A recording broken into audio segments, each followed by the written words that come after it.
So Dan, here we are in the middle of Baja California, Midriff Islands, Indeed. Puerto Refugio, halfway across our incredible adventure here in Sea of Cortez. Indeed. And I thought I will ask you, what does adventure mean to you these days? What does adventure mean these days? And that's good that you said these days, because it has changed. Absolutely. And I think it's just changes with life experience. But as far as me personally, which is my company as well, I think adventure has a quotient of activity with it always. Yeah. It has to be experiential. I always say that if there's enough activity to put a little bit of sweat on the brow for those that want to really work, and enough for those that just want to stroll on a beach, that's the right activity. In other words, I think that to be just to ourselves, those of us in the travel industry, that we need to have activities set up that fit everybody just perfectly. Brilliant. And how do you, to a degree, manufacture adventure? Because you arranged itineraries and you kind of have an idea where you're going to, but you want to keep that spirit alive.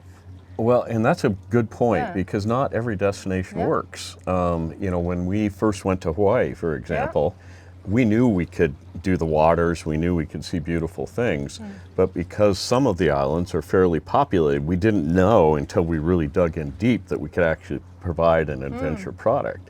So it does depend on where you're at. So for instance, we know that there are certain places in the world where it doesn't work for my boats because of our flag, all these things, technical things. So some place might work from a functional standpoint, but may not work from a regulatory standpoint. So there's a lot involved in finding the right mix of an adventure or expedition destination. There's just a whole bunch to unpack on that. Absolutely. And talking as well about the UnCruise, because this is my first trip and it's been phenomenal, and just, being able to go out and about and experience the place and never have to queue, never have to do things that I personally associate cruising with. And, obviously, many people will be familiar with UnCruise, some of us will not be familiar with it. So what is the UnCruise bit in the UnCruise adventure? Well, the UnCruise was specifically named as the antithesis to the cruise lines. If you were to take a backcountry lodge that you have honored and loved and think about to this day of the great experiences you had there, and put that backcountry lodge on the hull of an UnCruise boat, that is UnCruise. It's not about port calls. It's not about just steaming through an area. It's about stopping. I like to say that, the World War II generation, when I was a young man as a captain, they would love to stand up on the bow of the boat with a cognac and a cigar in their hand. And they would just look at the glacier. And then my generation came along. I'm kind of the tail end of the baby boomers. And we had to touch the frickin' glacier, and we have to feel the cold off it. We have to crawl into it. And the good thing is that type of experiential travel is holding. In other words, it's now gone many generations past mine, and young people are grasping on, and maybe more because today is so online that actually true experience, true adventure, true expedition is a thing. I think so. I often think about what our sector is and what kind of, the reason I am very passionate about it, because we are in a business of selling the intangible, the things that touch the soul. And I think it's, in today's world, it's very hard to get to that, because we're so jaded, everything is so easily accessible and so on. So how do you touch the souls of the travelers that come on board your ships? That's a really good question, because, I believe it's not just the experience of where you're at, but if we go back in our minds and think about all the places we travel, most human beings think of a human being they met that was really good, even before they think of that great hike or that whale we saw. They go back years later, they talk about, oh, do you remember Samantha? She was so awesome. She helped us when we had that problem. And they'll remember that. So I think it is very important that the human element be just underscored heavily. And to do that, you have to have the right crew. You have to have the time element. I tell my staff regularly that the real way we measure our success is when our guests get off the boat, and if they're in tears and hugging us, then I know we've accomplished our goal. And that is the litmus test that's UnCruise. Absolutely. And where do the local communities sit in this equation as well? Because you operate ships in some of the really, I mean, even here in Baja, we are quite remote, but we do see people, and I hope we'll meet some local communities as well. So tell me a little bit more about how you approach the partnerships with the locals. Well, we really try to partner with all locals directly. In other words, we don't go through our agent or anything. We build a relationship at the very beginning. So for instance, we have Carlos and Martina, who have been growing for us for many years. When I say growing, they're growing our vegetables and our fruits, and they have several 5-acre plots that are set aside for us in a little town called Miraflores. And that, the fact that they're growing all that organic, and that we'll do on tours there and have a chance to pick the fruit of the vine per se, and have built a relationship with them. And likewise, maybe just speak to Baja California, what we have with the Romero family, which I first met in the early to mid 80s, where we're going to, these are rancheros that live in just this desolate land, and I will tell you, just dirt poor. But they've been taking us on burro rides for better than 25 years. This is their 26th year of riding, and the father is now aged, Alejo, and the son has taken over, Julio, and his son's being prepared to take over for him. And there'll be 25 or 30 family members that will walk or drive 8 kilometers, ride a horse 8 kilometers to get to us to be able to pull that off. And they also bring their own handicraft. So nice. I tell the guests, I say, the only way you're getting back on this boat is if you have a handicraft. That's your ticket back on board. And you know what? They're so generous. I mean, that's part of being an uncruiser. Their world is very broad, and they're big believers in how they can impact, and they're trashy. And they're trashy. Oh, yes, please. Let's talk about trash. We've been collecting some trash, and you are Mr. Trashman by definition, because you are UnCruise so is undoubtedly the trashiest company around, and we wear that like a pride. If we need to come up with a trash flag. Absolutely. Because we, our guests, myself, I always believe in leading by example. And, we have probably over the course of 26 years taken hundreds of tons of garbage off the beach. And it's getting to the point where I'm losing purpose. Yeah. Me personally, as I age, I'm losing purpose because there's hardly any garbage left. And I don't know what's going to happen, actually. As I keep on giving, unfortunately. I'm going to have to come up with something else. Well, I'm sure, unfortunately, the world will keep on giving on this one. Maybe so. Maybe my crew will leave it for me, so when I come down, I feel, fortified. The trashman's on board. But it's an interesting one because, I think I could speak for a wider sector that collecting rubbish is something that many companies do, especially in the Arctic. It's absolutely it's very important. Yeah, it's a whole thing. But I think it's quite interesting as well because I'm here and I'm observing Zodiacs, full of trash going back on board the ship. So it's not only about collecting it; it's also about logistics. How you're going then to store them, and storage on board expedition ships. We all know is premium, right? So what do you do with trash on board? Well, it's challenging, and it's gotten easier though. Yeah. I mean, in the old days, 40 years ago, we could easily get 100 bags per trip. Nice. Easily, big garbage bags. But times have changed. And the garbage we're finding today, almost all of it is really old. It's plastic that's barely holding up. Yeah. So isn't that encouraging though? Yeah, it gets really brittle. Yeah. But the point being is that we're not seeing a lot of new garbage hit the islands. Yeah. And of course, all the islands we're at right now, this beautiful sandstone behind us, all of this is part of the, Gulf of California preserve of some type. This one's a national park and others are different things. But so not only are they protected in the way that they can be used today, which reduces waste, but also just the change in society that's taken place has been nothing more than remarkable in my mind. That's amazing. Yeah. I mean, that's fantastic to hear, because obviously I'm here just for this trip, and you're seeing this difference. It's fantastic to hear that.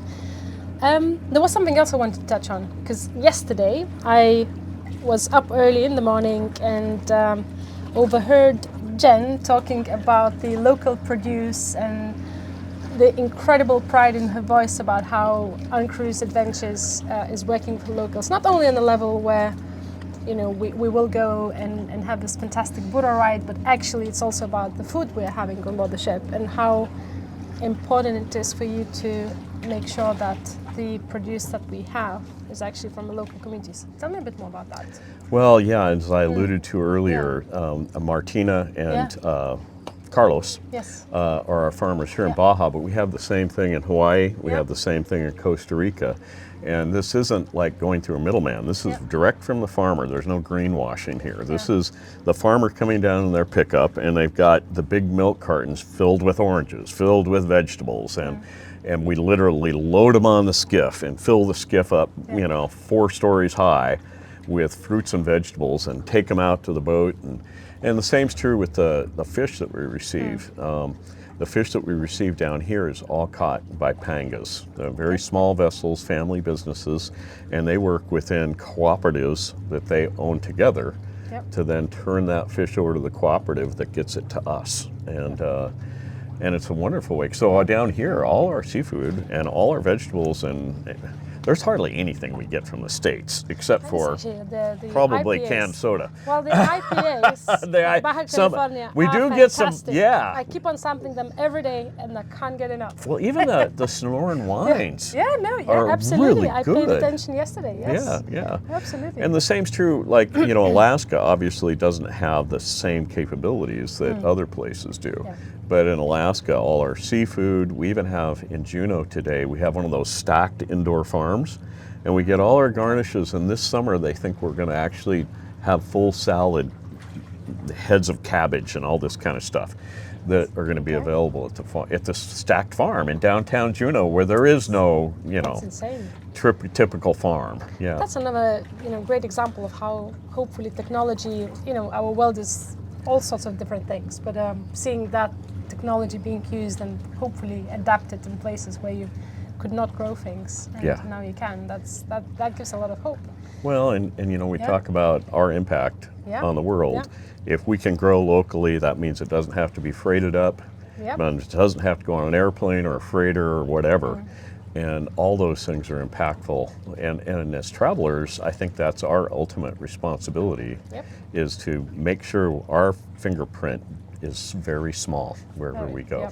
Absolutely. And I think a lot of people I talk to these days, we're all talking about the regenerative tourism as well. So it's not only about not leaving fingerprints, it's also trying to actually add to the places we visit.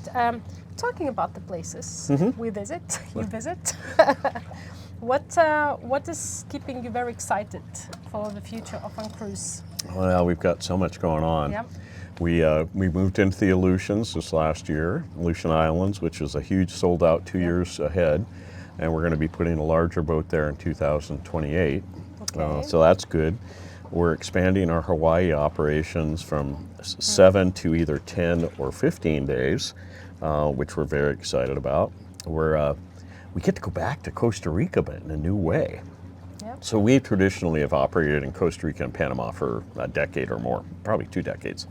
And but they changed the law to where small vessels like ours, I think it's no more than 100 passengers, you basically can go and just sail within the country, which is new. And this is one of the advances post-pandemic. You can't do it with over 100 passengers or over a certain size. So what that means is that we don't have to have multiple countries in we can just stay 7, 8, 10 days. We have one itinerary that's 14 days just inside Panama, or excuse me, Costa Rica. And so that really opens up to the door to the more experiential than even we had in the past.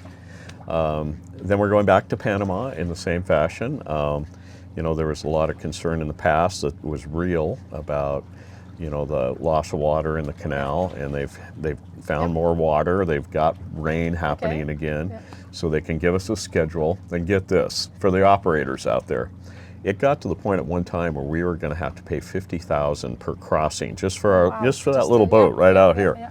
You know, 174 feet, 66 passengers, and it's gone back to what it was pre-pandemic, 18 grand. So from a business perspective, it makes it easier for us, because it was hard to justify that expense to our guests. Yeah, absolutely. Oh, amazing. And any new destinations at all you are Well, yeah, Costa Rica. about? Costa Rica's coming back. Panama's coming back. We're expanding some itineraries. Even down here, we're expanding this itinerary where it's going to go from a 10-night to an 11-night, and then we're going to have a land tour attached to it. We're going to glamp out on an island for 2 days, and we're going to be in a small hotel up in the mountains for a couple days, and try to get to the places that people don't experience from the boat. And so that's the Pacific side, for instance. That's the mountains, and I don't know if you know this, but there's a place called Sierra Laguna that at one time was at sea level and now is up at about 3,300 feet.